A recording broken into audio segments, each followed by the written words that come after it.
Assalamualaikum students, how are you? I hope you all will be fine. आप लोग science में जो chapter पढ़ रहे थे उस चैप्टर का नेम है सॉइल एरोजन एंड कंजर्वेशन, और आज जो टॉपिक मैं करवा रही हूँ हाउ सॉइल इज फॉर्म्ड। आपकी बुक में एक डायग्राम दी गई है जिसमें formation of soil by weathering जो है मेंशन किया गया है, और इसमें आपको बता दूं कि वेदरिंग ऑफ रॉक किसको कहा गया है, यानी कि the process of breaking of rock is known as weathering of rock, यानी कि रॉक्स का टूटना जो क्या कहलाता है, वेदरिंग ऑफ रॉक कहलाता है। इसकी जो है आपके एक डायग्राम दी गई है, formation of soil by weathering.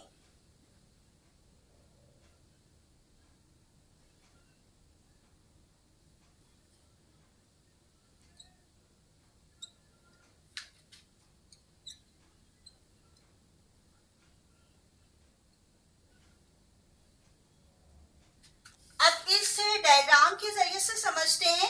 इसमें सबसे पहले क्या इन्होंने जो है एक जो है रॉक की डायग्राम बनाई है। ठीक है, कोई सी भी रॉक है,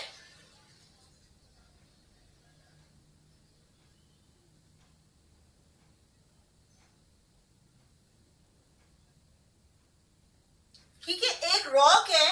अब इसमें ये दिखा रहे हैं कि किस तरीके से जो है ये वेदरिंग का जो है वो प्रोसेस हो रहा है। उन्होंने जो है कुछ फैक्टर्स को ही यहाँ मेंशन किया है, तो इसको देख लेते हैं कि इसमें सबसे पहले यहाँ पे बताया गया कि किस तरीके से ये पार्टिकल्स फॉर्म होते हैं। एक वर्ड लिखा हुआ है यहाँ पे, फ्रॉस्ट।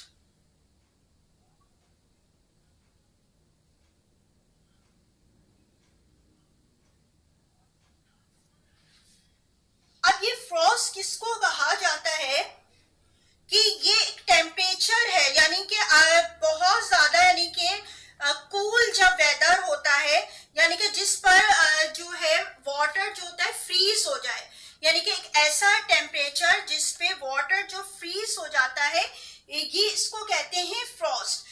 अब यहाँ पे बता रहे हैं कि ये सॉइल किस तरीके से फॉर्म हो रही होती है कि जिस तरह बारिश हुई, रेन हुई, तो क्या हुआ कि अगर ये जो है रॉक्स है तो इसमें अगर गैप मौजूद है तो यहाँ पे क्या है, वाटर यहाँ पे आ गया, यहाँ पे भी वाटर जो है जमा हो गया। और फिर क्या होता है, अगर बहुत ज्यादा ठंडा मौसम है, ठीक है, टेम्परेचर बहुत ज्यादा जो है वो कोल्ड हो गया है, तो क्या हो रहा होता है, ये वाटर जो हो रहा होता है यहाँ पे फ्रीज हो जाता है। क्या हुआ, यानी कि जो वाटर यहाँ पे मौजूद था वो क्या हुआ, फ्रीज हो गया। और आपको पता है जब वाटर फ्रीज होता है वो क्या होता है, होने के बाद क्या एक्सपेंड करता है, फैलता है, यानी कि उसका वॉल्यूम बढ़ जाता है, थोड़ा थोड़ा सा उसका वॉल्यूम जो है बढ़ जाएगा।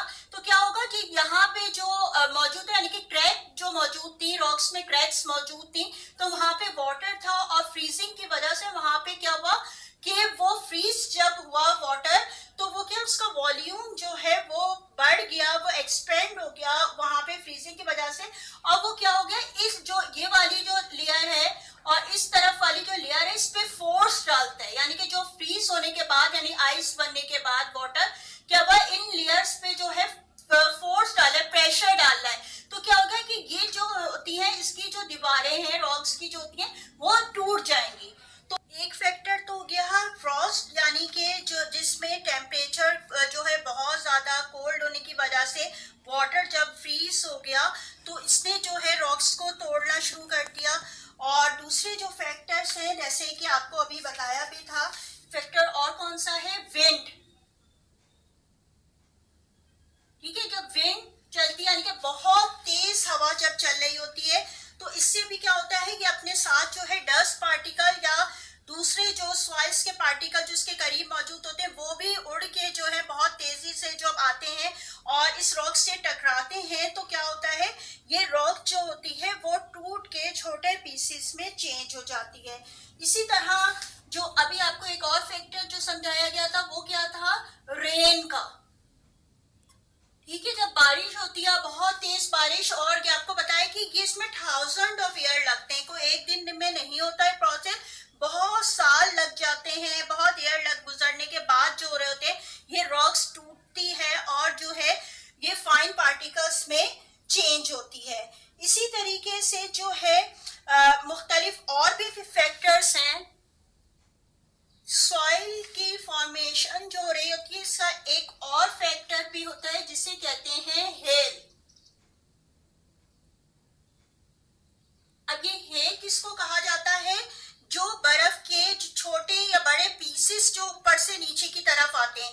और ये पीसेस किस तरह बनते हैं कि जब वाटर जो होता है वेपर्स की सूरत में ऊपर की तरफ जाता है तो वहां पे कोल्ड हो जाता है और ये वेपर जो है वहां पे कोल्ड होने के बाद कंडेंसेशन के प्रोसेस से जो है वो चेंज हो जाते हैं वाटर ड्रॉपलेट्स में। और जब ऊपर बहुत ज्यादा अगर ठंड मौजूद हो तो क्या होते हैं ये वाटर ड्रॉपलेट्स जो हैं वो आइस में जो है वो चेंज हो जाते हैं। छोटे या बड़े पीसेस जो होते हैं फिर वो जमीन की तरफ आते हैं। ये पीसेस जो बर्फ के बने हुए होते हैं आइस के, तो ये क्या होते हैं जब ये रॉक्स पे गिरते हैं मुस्तकिल गिरते रहेंगे तो क्या होगा रॉक्स जो होती है उसके ऊपर क्रैक्स पड़ जाते हैं और वो टूटना शुरू हो जाती है। तो ये भी एक रीजन है सॉइल की फॉर्मेशन का। इसी तरीके से एक और जो है फैक्टर्स जो सॉइल की फॉर्मेशन का है वो है आइस। ठीक है, अब आइस भी जमीन पर गिरेगी, रॉक्स के ऊपर गिरेगी मुस्तकिल जो है वो। अगर आइस जो है ऊपर से नीचे की तरफ गिर रही है और रॉक्स पे पड़ रही है, रॉक्स से टकरा रहे हैं उसके आइस जो, तो क्या होगा आइस के टकराने की वजह से जो है रॉक्स टूट जाएगी और सॉइल जो होती है सॉइल की फॉर्मेशन होगी। इसी तरीके से एक और रीजन जो आपको स्टार्टिंग में भी बताया था मैंने कि हीट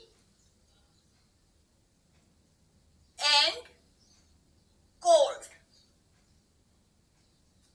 यानी कि अगर टेम्परेचर बहुत ज्यादा हो, ठीक है, अगर किसी जगह का टेम्परेचर बहुत ज्यादा है तो वो क्या हो रहा है कि रॉक जो हो रही है वो गर्म हो रही होती है और इस हीट की वजह से जो हो रही होती है रॉक्स जो है वो एक्सपेंड हो रही होती है। और फिर जब रात के वक्त जब टेम्परेचर कम हो जाता है तो वो उसमें क्या हो रहा होता है कॉन्ट्रैक्ट हो रही होती है। तो यानी कि ये एक्सपेंड और कॉन्ट्रैक्ट का जो प्रोसेस हो रहा होता है इस वजह से भी जो होती है रॉक्स ब्रेक होती है, उसमें क्रैक्स पड़ जाते हैं और जो है वो सॉइल जो हो रही होती है बनना शुरू हो जाती है। यानी कि सॉइल में पीसेस में छोटे छोटे पीसेस जो होते हैं इसके सॉइल के मिलते हैं रॉक्स के टूटने की वजह से। यानी कि ये जो तमाम आपको बताए गए हैं फैक्टर्स हैं जिसकी वजह से जो हो रही होती है रॉक्स टूटती है और टूटने के बाद क्या हो रही होती है, यानी कि ये वाला हिस्सा जो आपको दिखाया गया है कि रॉक्स में जो है वो क्रैक्स आ गए हैं। तो फिर क्या होगा ये जब सारे प्रोसेस हो रहे होते हैं इसमें तो क्या होगा कि ये जो होता है इसका गैप बढ़ता चला जाता है और ज्यादा ये जो होती है वो टूट जाती है। और टूटने के बाद क्या होता है कि इससे जो होती है वो सॉइल बन जाती है। ठीक है, यानी कि सॉइल की फॉर्मेशन हो जाएगी। छोटे बड़े पीसेस जो होते हैं वो सॉइल के वो मिलेंगे और जिसको कहा गया है फाइन पेरेंट मटेरियल।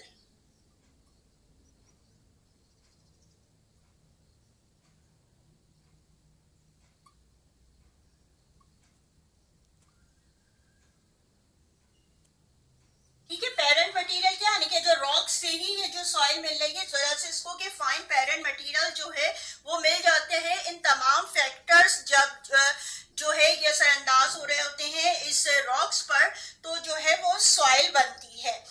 यानी कि ये जो तमाम जो प्रोसेस हो रहा है जिसमें the process of breaking of rock is known as weathering of rock. यानी कि ये जो तमाम प्रोसेस है वो क्या है, यानी कि ब्रेक करना, रॉक को ब्रेक करने का जो प्रोसेस है इसको बेसिकली जो इसको क्या कहा जाता है, इसको कहते हैं हम वेदरिंग ऑफ रॉक।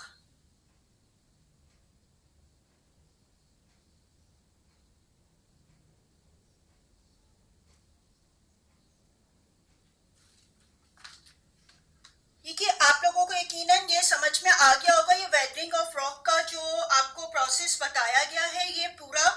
अब मैं आपको कुछ क्वेश्चन आंसर्स दे रही हूँ होमवर्क में जो इस चैप्टर से रिलेटेड है। क्वेश्चन नंबर 1 है डिफाइन वेदरिंग ऑफ रॉक। सबसे पहले आपने साइड हेडिंग देनी है वेदरिंग ऑफ रॉक की, और फिर दोनों साइड लाइन ड्रॉ करके इन्वर्टेड कॉमास में लिखना है। The process of breaking of rocks is known as weathering of rock, inverted commas close. Next question है question number 2, draw and label a diagram of formation of soil by weathering, also colour it. आपने क्या करना है, question लिखने के बाद आपकी journal में जो क्वेश्चन के सामने प्लेन पेज है वहाँ पे डायग्राम ड्रॉ करनी है फ्रॉम बुक पेज नंबर 108। ये आपकी बुक में डायग्राम दी गई है, वहाँ से आपने ये ड्रॉ कर लेनी है 108 पेज से, और क्वेश्चन के सामने ही ये डायग्राम ड्रॉ होगी और इसमें कलरिंग भी होगी। इसके साथ ही आपने कंप्लीट लेबलिंग करनी है और जो है इसके नीचे जो हेडिंग दी गई है वो भी लिखना है। और इस तरीके से आपका आज का होमवर्क है क्वेश्चन नंबर 1 एंड 2। उम्मीद करती हूँ आपको ये होमवर्क समझ में आ गया होगा। Thank you. अल्लाह हाफिज़।